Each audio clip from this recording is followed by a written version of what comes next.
Ujú.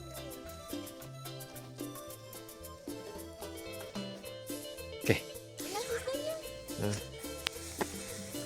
Había una vez una niña que babió su malvavisco. No, esa no era la terrorífica, es que había es una niña Ana. Que se comía a los malvaviscos que babeaban.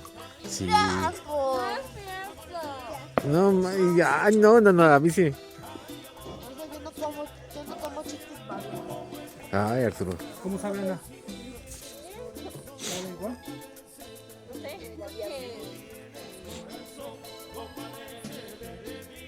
No, porque ya ahorita el bombón ya se lo metió por dentro. ¿Y por fuera, no? Y no está quemado, no te sabes si sabor a quemado.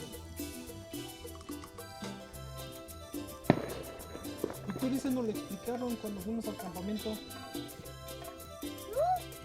Cuando fuimos al campamento. ¿Ves que fuimos al campamento de karate? Y ahí se te quemaron. Luego fuimos al campamento de medieval. Y ahí fue la misma la que estaba dando ahí el espectáculo, nos explicó así, ya les vas a haber dicho porque queda por dentro de un hueso.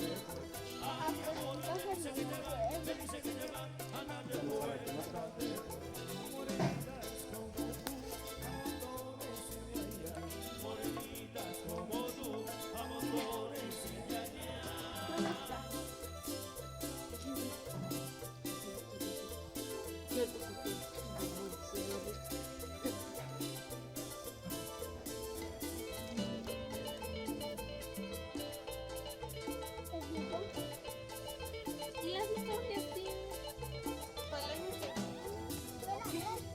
Ay, Ana.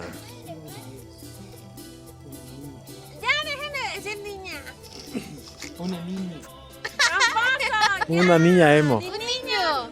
Niña emo. Niña, emo. Silencio. Como había una vez Un niño. otaku. Y ustedes son fumadores compulsivos, pero pues yo no les digo nada, ¿verdad? Había una vez una niña que decía, voy a los otakus de Suadero. Nunca dijo que odiaba a los otakus.